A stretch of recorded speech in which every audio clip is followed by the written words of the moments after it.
In 50 years of gardening for a living, I've met every kind of gardener and seen every kind of garden. But one thing I know for certain, no other country is as proud of its open spaces and its gardens as we are. But to really understand our obsession with gardens, you've got to look not at stately homes or National Trust properties, but at the domestic gardens of the average Brit. All over the country, they're doing amazing things in their backyards. I can't grow like this. Well, not yet. I'm going to try now, though. From creating extraordinary flights of fancy. It's completely unexpected. He thinks I'm mad. I'm not.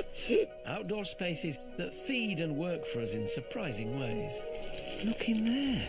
Oh, it's glorious. Fancy me how to cook brisket in your compost heap. And battling nature and every other conceivable challenge. This is like being on an Indiana Jones movie set, except that it's real. Just to have a garden in the first place. Oh my goodness me. Full of risk, can't resist it. So for the first time, join me as I go behind the hedges and through the gates of Britain's best back gardens.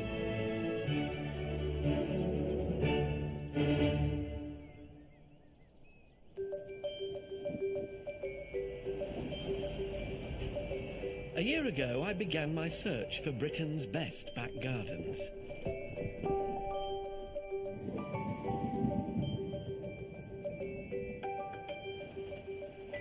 As well as travelling the length and breadth of the country to find the best gardens in Britain, I asked you to show me yours. And you did. I received over 600 applications from all sorts of gardeners, and narrowing them down to my final 30 was one of the toughest tasks I've ever faced. But as my search continued, one thing became clear. If we want a garden, then we'll move heaven and earth to build one. We Brits are tenacious battlers, and we plant and grow things against all odds and despite any restrictions. So in this first programme, I'm sharing my top 10 impossible gardens. The backyards that defy nature and sometimes even logic. Outdoor spaces built by people who, well, like a bit of a challenge. And I'm beginning in the heart of our capital city. There are over 7,000 pubs in London, but very few of them have a garden. That didn't stop the landlord at this pub in Notting Hill. We Brits love to garden, but what happens if you haven't got a single square inch of space? It's easy. You put up a window box and a hanger basket.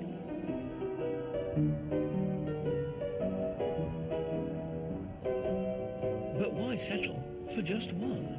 It was John Betjeman who said, when you're in London, the mistake most people make is they never look up. You've got to look up here. Look what you get.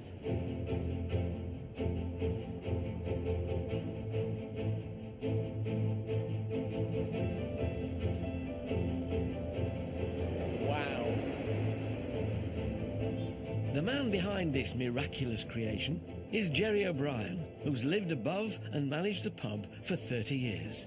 Jerry, hello. Oh, Alan, how are you? I'm astonished. I'm absolutely amazed. Thank you, Alan. It's come on well in this last few weeks. What was the pub like when you took it on? Well, it was bare, but I thought I had to have a basket. I had to have some flowers and plants. A basket.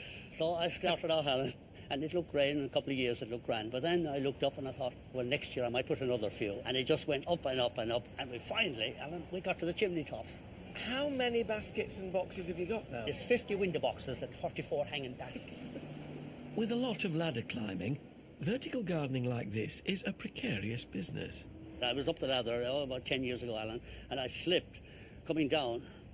My knee, I did my knee. I had to go off and get a new knee put in. You gave your knee for your pub's flower. But after that, I met this lad called Ray. He'd done some baskets for me, and he's still helping me out. So you've got him in as your apprentice? I kind of handed over to him the top half.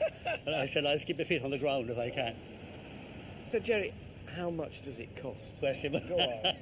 It's a bit frightening, Alan, to be honest with you. Well, I started off with hundreds, Alan, you know, Yeah. but now it's gone into thousands, you know, and I reckon now 35,000 a year.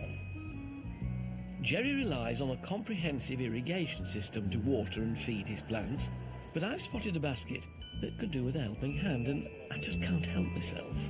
Once a gardener, always a gardener. Right, you can hold the bottle of Oh, leather. lather, well, we'll Okay. look after that now. Ooh. There's it. Oh, look at that. Isn't he now coming for a pint? Lovely, Alan. I've done some hanging basket demonstrations in our life, never in a pub. Oh, well, how about that there? Well, this is a classic because, Yeah. look, it's dry. The secret of success with hanging baskets is water and feed, and that will make sure that your hanging basket gets bigger and bigger and bigger. Big begonia Yes. coming in the back. Oh, lovely. Look at this. Oh, it's happening. I think you've got a blocked up nozzle. Come on. Right, pipes, Still put it the back. pipes are calling out. There we are, What a lovely sight now that is. sorted. This is all the garden Jerry's got, and for sheer determination in the face of such an impossible challenge, it has to be in my top 10.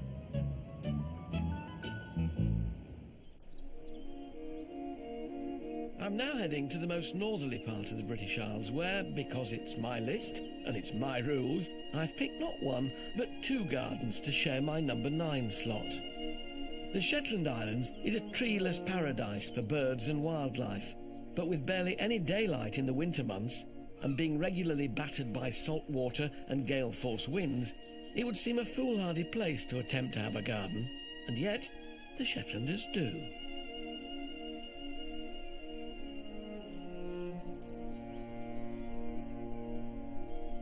This last winter we had 30 days where the wind didn't go down below 60 miles per hour and the waves go right over that cliff and land on the beach. There is a massive winds. Sharing my number 9 spot is native Shetlander and artist Jim Thomason, who's battled the elements to create this perfect patch of heaven. On the edge of the village of Leavenwick, Jim's steeply terraced garden faces east and stands defiantly against the open scrubland. Actually, part of the gardening in Shetland is that you're actually fighting the elements. You're going to say, I'm going to make that little flower grow, and if it doesn't grow there, I'll take it and plant it over there.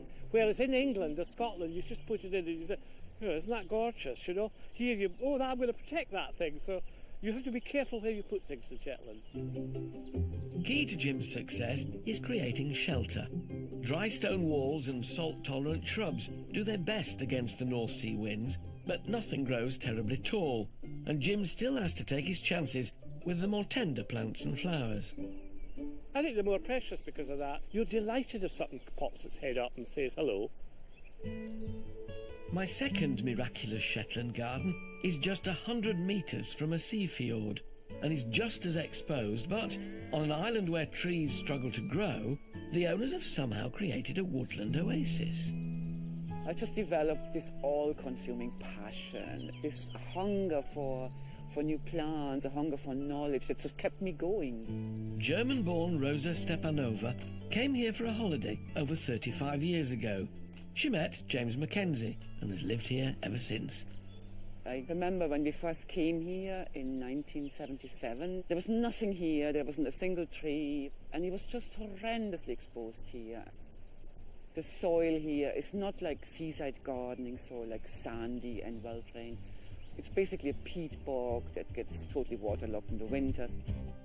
But 35 years of trial and error and hard work has turned their 2 acres into this.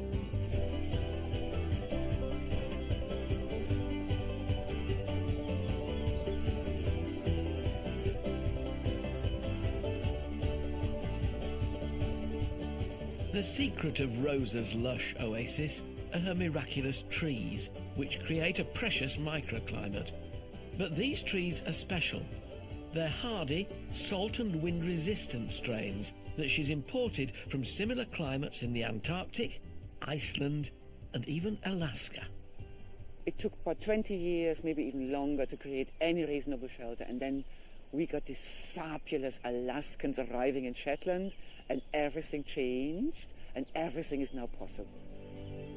I absolutely love Jim and Rosa's courageous gardens, and the amazing thing about Shetland is that in the middle of summer, you get even longer to enjoy them. It's the most fabulous time of year. This is nearly 9 o'clock at night, and the sun sort of barely dips below the horizon, and then it comes straight popping up, but it's really light all night. It's fabulous. Coming up, I'm digging for garden treasure in Wales. Wow!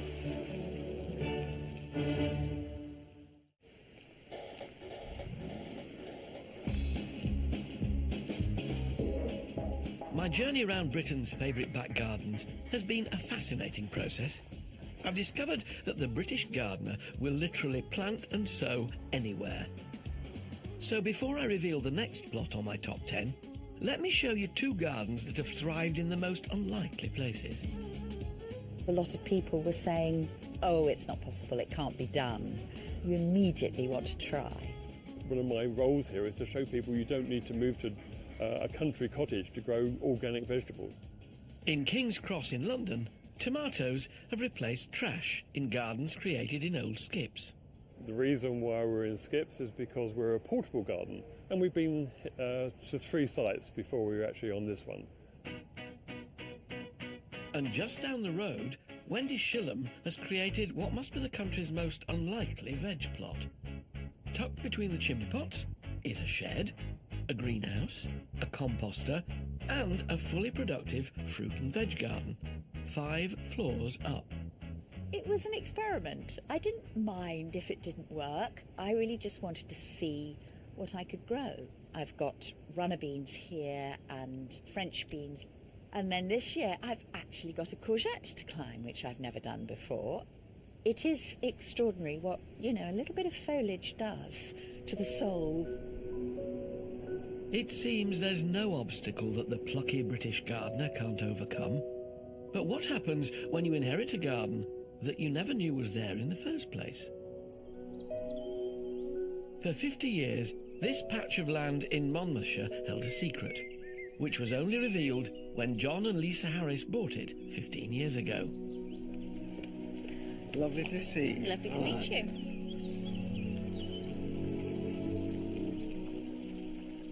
Had you any clue as to what you were going to find? Little snippets, because your father used to sort of farm the land before, so we'd seen little bits, but of course a lot was covered in. Strange pieces of masonry scattered around the land intrigued a couple, but when they investigated one in particular, it literally opened a door to another world. The ground level was, 10 foot tall, so there was a rock face here with just the step peeking out underneath. So, of course, curiosity meant we had to find out, was it going up, was it going down, or was it going anywhere? As a local farmer, John was used to heavy work, but as they uncovered even more unusual stonework and carvings, it became a full-scale excavation project. And we started digging, really, and after a while, the garden looked like a lunar landscape. It took them 4 years, but in that time, they reclaimed this lost paradise. But it's what they discovered underground that's really incredible. This is like being on an Indiana Jones movie set, except that it's real. So this one is the Lion Grotto. Wow! Beneath the surface is a Victorian grotto of elaborate tunnels and caverns, now repopulated with ferns and palms, just as they would have been almost a century and a half ago. Another grotto. Fancy finding this. Grottos were a 19th century obsession. So who was behind this one? John and Lisa's research revealed that they'd uncovered a real gem. It was the work of the Victorian grotto gods Pullum and Son, who even built gardens for the royal family. And another one. We're probably back in England now.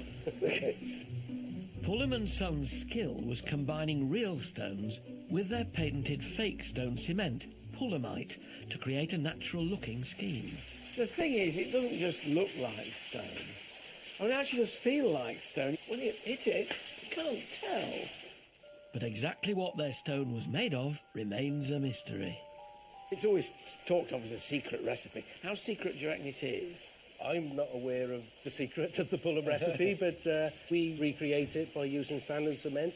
The clever bit is the sculpting of it once you've laid the cement. I think the talent is definitely with the rock builders who could create different stratas and boulders, and they were hugely skillful, yeah. They created this kind of magical kingdom of Narnia. I absolutely love it. It's very, very exciting. A couple of years ago, there was a chap stood round about where you are who described originally how it had a glass domed roof running the complete length. The stonework went up and over with stalactites coming down to such an extent that you could barely see through the glass. And I said, how do you know this? And he was working on the farm as a boy at the time when he was up there with sledgehammers knocking it down. So, gosh, so he was part of the destruction team. I hope he felt guilty. You know, it was all about food production at the time, and these gardens were a huge liability, and just after the war, food was more important. During and after the Second World War, gardens up and down the land were given over to food production, and this garden was no different. Except, once it was filled in, no one, till now, bothered to dig it back up again. Oh, good morning. Has it been a mixed blessing in a way, John? Because you now open the garden, I mean, and all you wanted was a nice little bit of garden in the middle of a golf course. It absolutely is a mixed blessing, yeah. I mean, the excitement and curiosity in the early days was great. That's what kept us going. But had we known the scale, when excavation started, we probably wouldn't have started. So, next time, when you're digging up your potatoes, you suddenly come across a piece of concrete, think very carefully before investigating further, because you could find yourself presiding over a cafe and a visitor centre.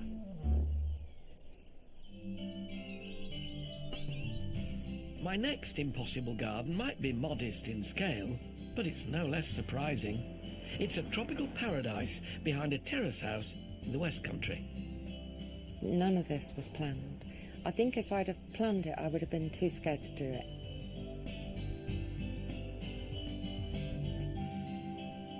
Jen Ellington and her husband Gary live in Little Stoke in Bristol. Jen used to be a travel agent, but in 2008 she was diagnosed with arthritis. Struggling to even get out of bed in the morning, her nurse told Jen to garden for 5 minutes every day. This garden has helped me through that period. Had I given it up, I think I probably wouldn't be moving around like this now. And so Jen has transformed her small backyard from typical to tropical. Dense jungle planting flourishes by a rainforest stream. Grasses and exotic climbers scramble everywhere. Overhead, cycads, tree ferns, bamboos and palms create a lush canopy. I'm incorrigible, really. I can't help it. Spare space, plants go there. And the reason this garden is on my impossible list is that Jen created it on a budget of just £500. As well as having an eye for a bargain, the canny couple have done all the hard landscaping themselves and used Jen's horticultural knack to great cost-cutting effect. I don't go shopping for plants. I have cuttings from people. I grow bananas from seed. I swap plants with people, and I do seed swaps as well. Jen is such a thrifty plantswoman, she's even learned how to grow exotics using fruit from the local greengrocer. Grabbing hold of the neck and giving it a twist, like that. So there you are, 59p pineapple that you're going to eat. You've already got your money's worth. Now you're going to make another plant. First, peel off the lower leaves to reveal the stem base. Then, place into a container of water with only that stem base submerged and wait for the roots to start pushing through. When they're over 2 inches long, place the rooted cutting into a pot filled with sandy compost and keep it well hydrated. If you follow these instructions, this is what you end up with. Jen's patch of paradise might be cheap, but it takes a gardener of extraordinary skill to get it to look this good. Most of us live in ordinary places, but we can make them extraordinary. Jen, you're an inspiration.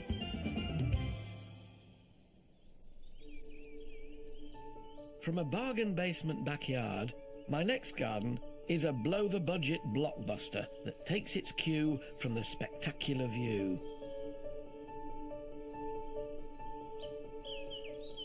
We had no idea of actually what we created at that point. You know, we kind of went with it, with the journey. Jeff and Anne Shaw wanted a dream garden to go with their new dream house, but they'd no idea how to create it or how much it might cost. Can I have a look? Come this way. Lead on. 8 years ago, with the help of a garden designer, they transformed their plot from this to this. It was a singular challenge, creating a sumptuous garden that wouldn't jar with the view of the South Downs, but rather complement it. You get one chance with this kind of thing, and it could have gone horribly wrong, but it didn't, and that's why I've picked it for my number 6 garden. Oh, my Voila. goodness. You can see why we bought the house. What a view.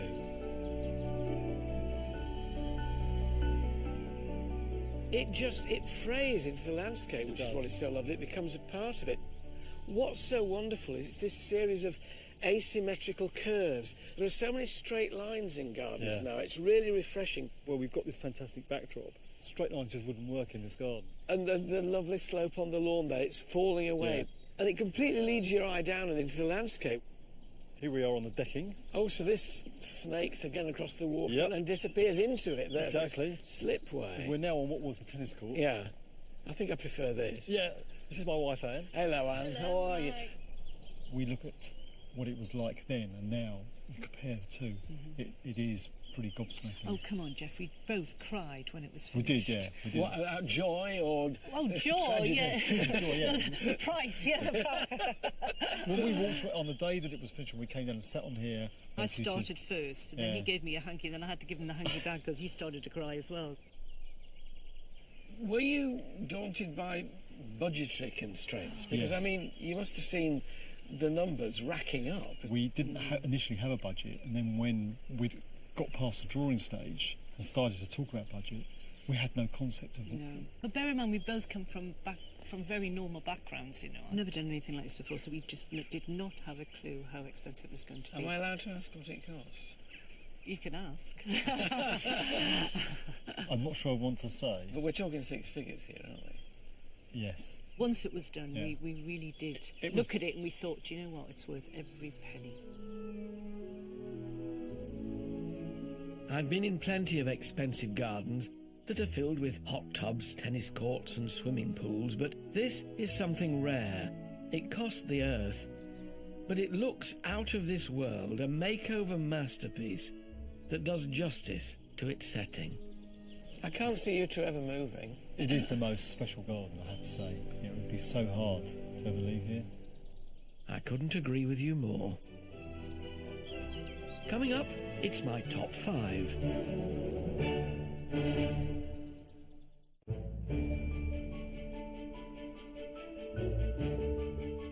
Before revealing my top 5 challenging plots, it has to be said that taking on the horticulturally impossible is nothing new. The British have a long tradition of building the most unlikely gardens in the trickiest places. When Sir Charles Monk decided to build Belsay Hall in Northumberland in the mid-1800s, he was determined to have a grand garden to match. So after he dynamited tons of rock from his local estate to build his flashy abode, he used the big hole that was left to create his unique version of a Sicilian quarry garden. The sheer rock face created a microclimate, allowing Sir Charles to indulge his passion for exotics. But how do you maintain a garden that's been built on a 10-metre high ravine? Well, the quarry walls would have been maintained years ago by the gardening team, but it would have been just basically, you know, a pair of step ladders and one of the garden team holding the bottom. Health and safety's changed, it's so important now, and that's why I get professional people in to actually abseil. It makes it a lot easier.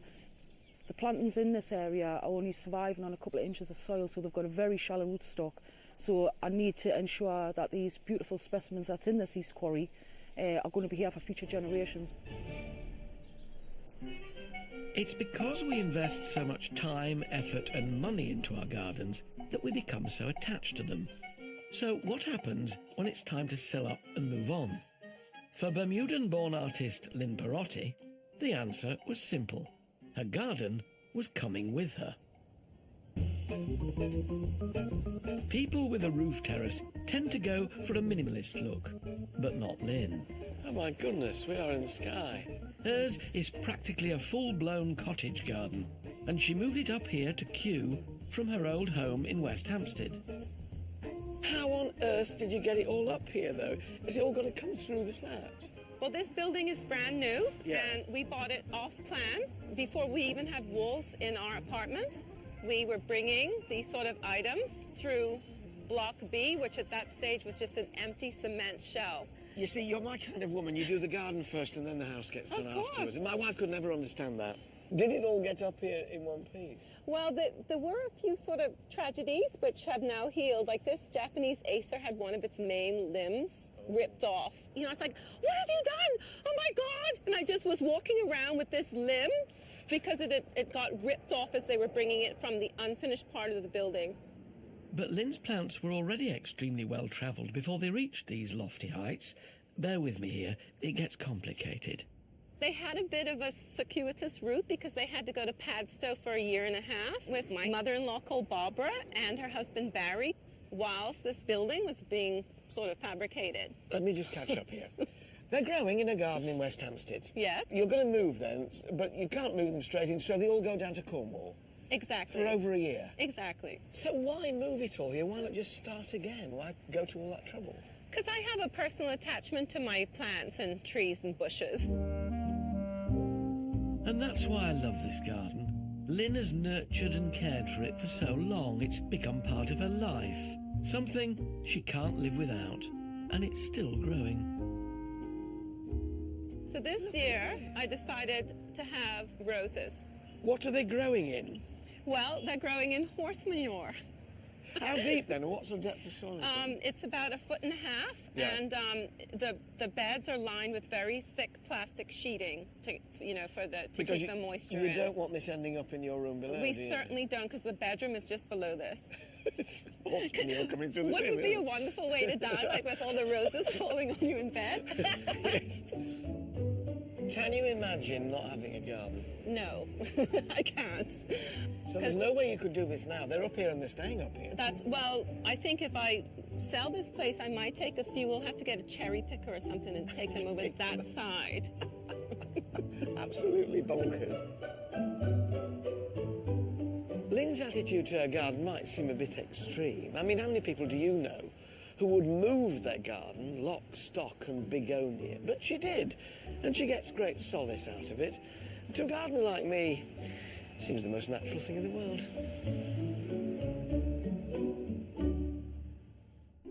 There's no doubt we green-fingered Brits are a determined sort, but we can be rather competitive as well. So before I reveal my next choice, let me introduce you to a different breed of gardener as we enter the world of the monster vegetables. For decades, bands of men, and it is usually men, from across the country have taken on the supersized challenge of growing the biggest and heaviest produce in the world. These gargantuan specimens would be entered into competitions at country shows to the wonder of the viewing public. We like to say that growing giant vegetables is a fun hobby, not a funny hobby. Today, the noble tradition continues with men like Peter Glazebrook from the East Midlands, who, along with his wife Mary, has been growing giant veg for over 30 years. Well, these are my heavy maras. These prize specimens are cared for like newborn babies, tucked up with a cloth to stop the precious flesh from blistering. Keep the hot sun off, keep the cold nights away. Hence the reason for covering. There's no dark art behind growing these whoppers, and enthusiasts like Kevin Forty know that the secret is to use seed from an existing record holder.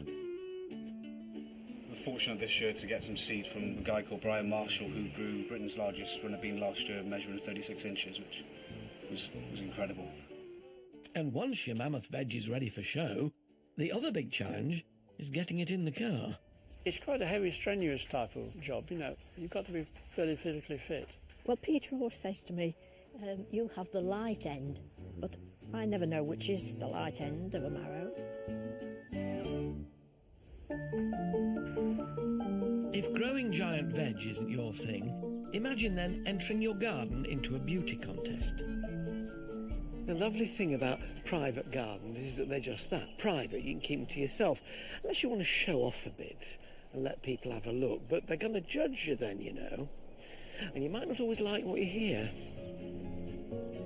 Maureen and Sid Allen have lived on this council estate in Walsall for 40 years. When Maureen entered their garden into a gardening competition in the early 90s, it changed her and the garden forever.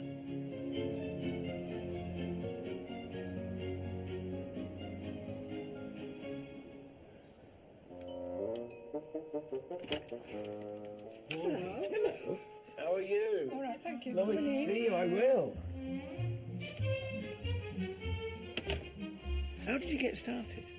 I got a leaflet from the council office saying there was going to be a garden competition and the prize money was £25. Worth entry. Yes. And I hadn't got much in my garden, just a bit of grass, plastic table and chairs and a few pots. And you had to go to the town hall for the prize giving. And they got all the pictures up on the wall. Of all the different gardens? Of all the different gardens, yeah. And there was 3 ladies sitting in front of me. And when they showed the pictures of my garden, they said, "Oh, how can you enter a garden that looks like that?" No. And the I lady can't believe that of It's the true. gardening fraternity. It's very, very competitive. Shame on you, appalling. Was there a kind of Right, I come home and I got a proper beamer bonnet and I thought, right, I'm going to learn. So I got some garden books, magazines, watched the television, changed the garden round a bit, and I entered again next year and I won my first prize. And since then, Maureen has become the proud owner of an entire trophy cabinet's worth. And this is why.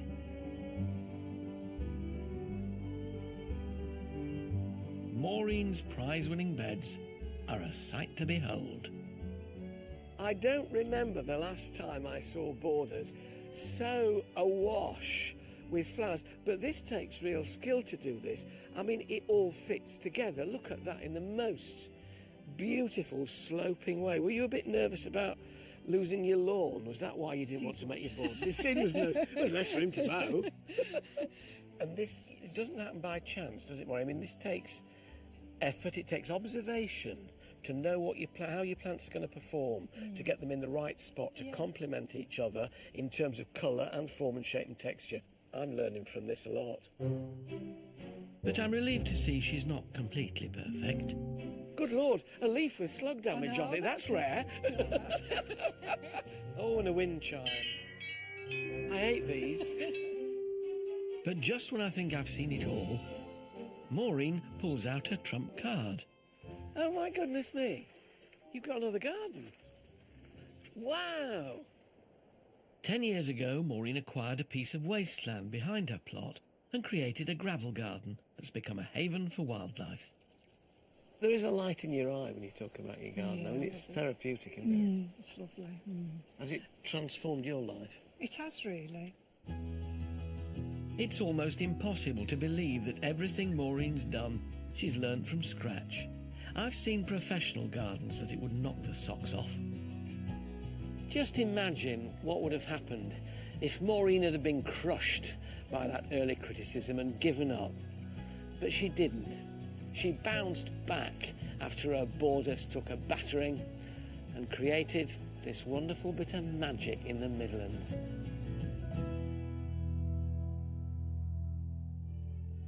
Coming up, I get wet and wild in the West Midlands. You know, I can't expect Tarzan to come round any minute.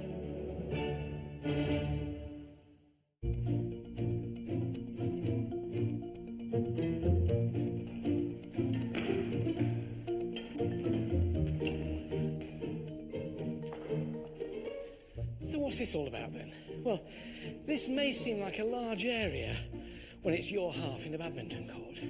But when it's your entire garden, and I don't mean including the tramlines, I mean within it, surely you couldn't get much in that. Well, prepare to be amazed. My next garden could actually fit in here.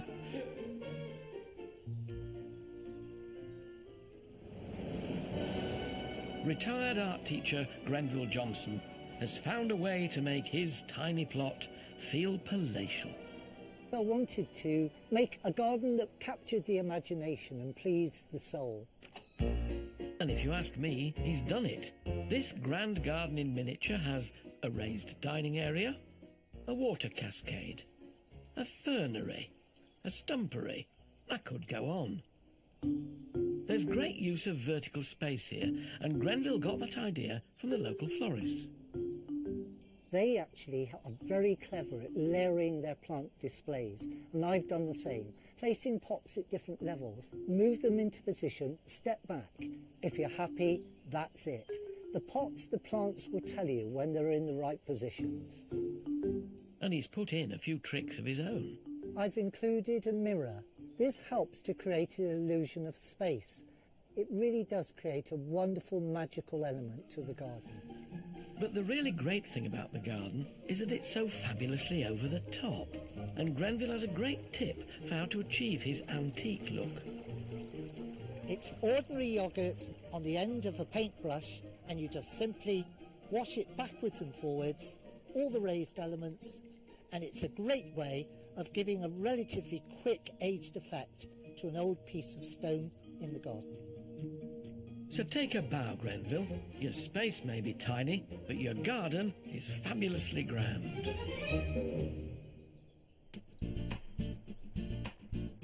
We're just one plot away from my #1 choice, and when it comes to challenges, it doesn't get much harder than this. In fact, it's a miracle this next garden exists at all. 15 years ago, the Mitchellmore family took on the challenge of a lifetime, turning a derelict industrial site on the shore of the Exe-estuary into this beautiful coastal home and garden.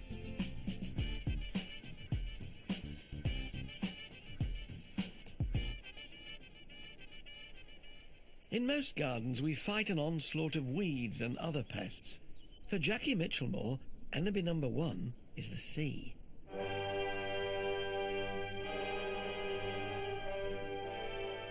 This was the most challenging part of the whole project.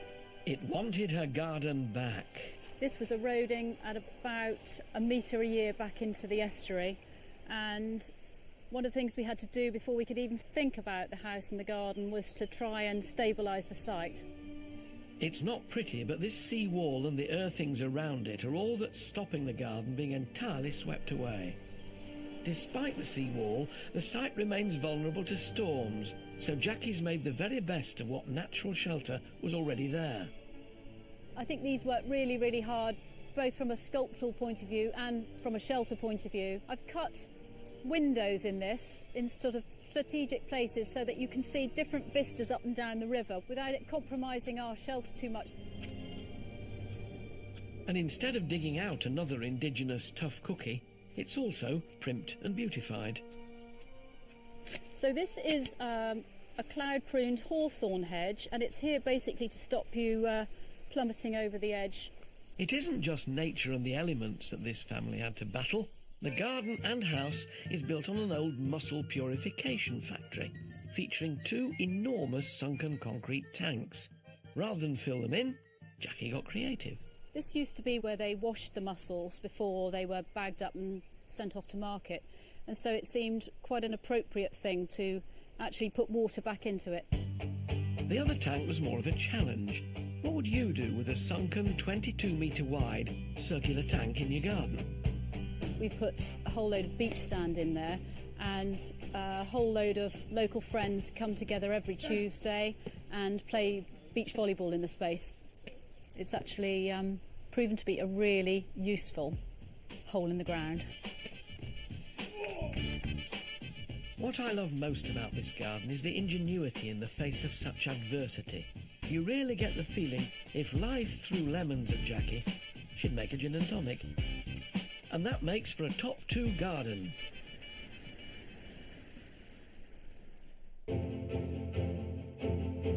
And so we come to my #1 choice.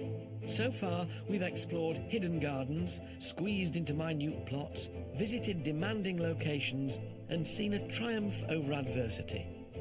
But the owners of my winning garden overcame a very different challenge. They wanted a garden that looked dazzling 365 days of the year, and somehow they've achieved it. Now, for some people, a low-maintenance garden is the ultimate dream. For others, it would be a complete nightmare. The couple who live here simply love pottering in the garden. Marie, hello. How lovely to see you.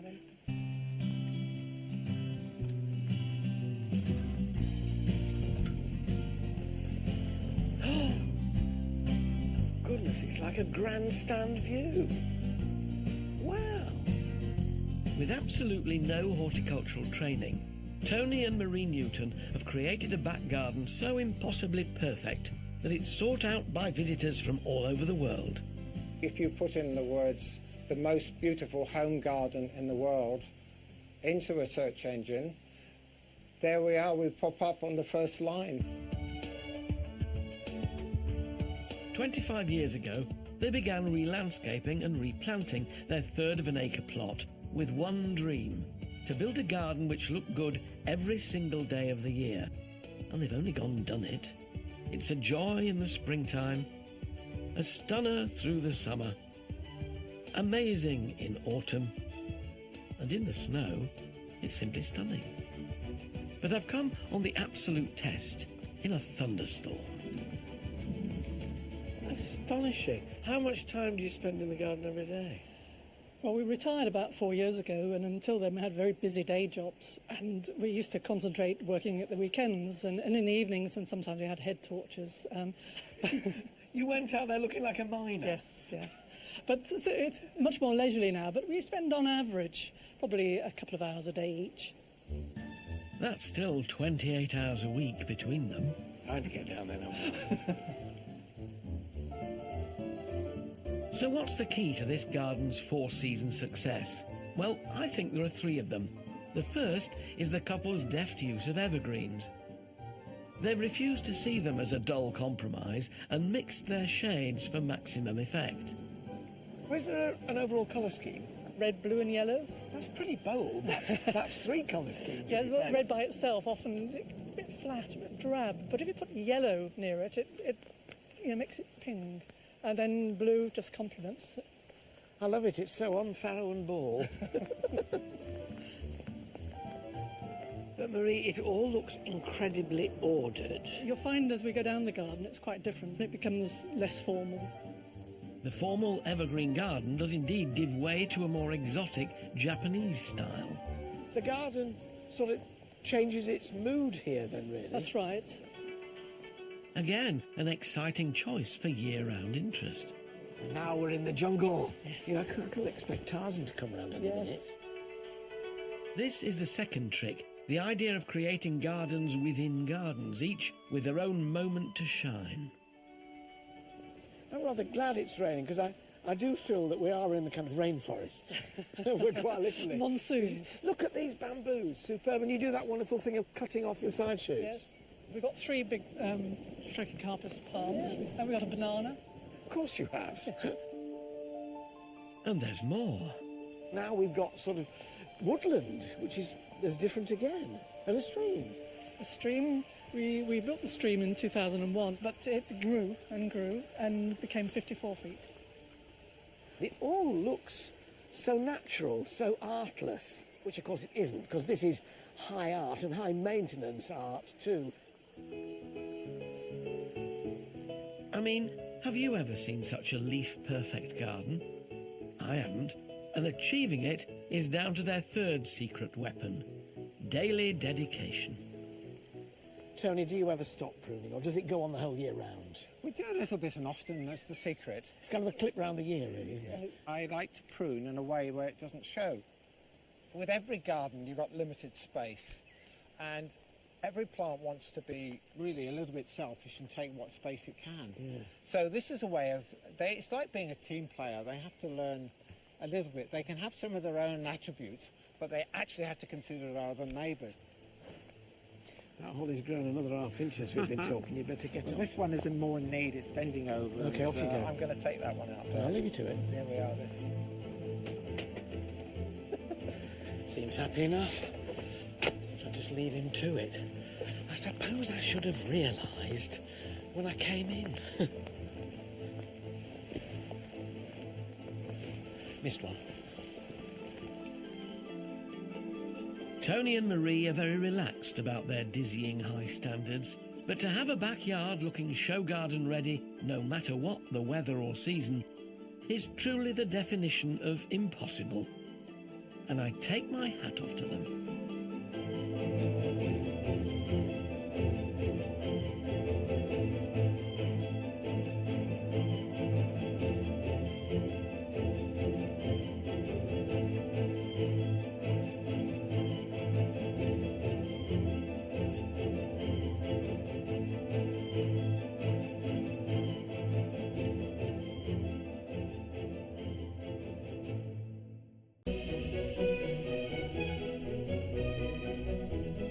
In 50 years of gardening for a living, I've met every kind of gardener and seen every kind of garden. But one thing I know for certain, no other country is as proud of its open spaces and its gardens as we are. But to really understand our obsession with gardens, you've got to look not at stately homes or National Trust properties, but at the domestic gardens of the average Brit. All over the country, they're doing amazing things in their backyards. I can't grow like this. Well, not yet. I'm going to try now, though.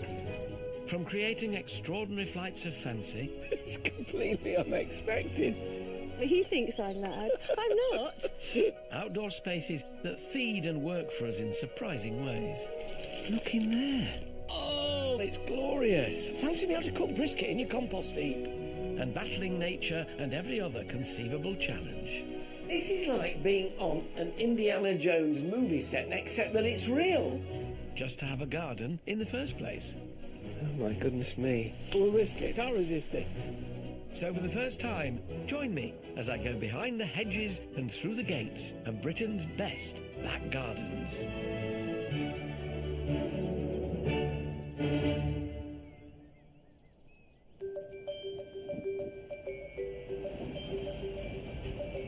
A year ago, I began my search for Britain's best back gardens.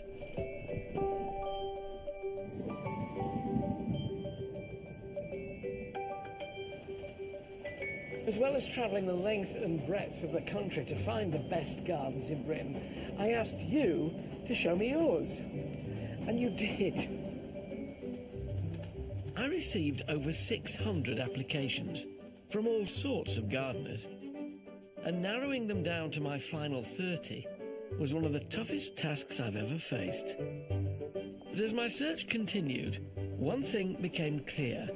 If we want a garden, then we'll move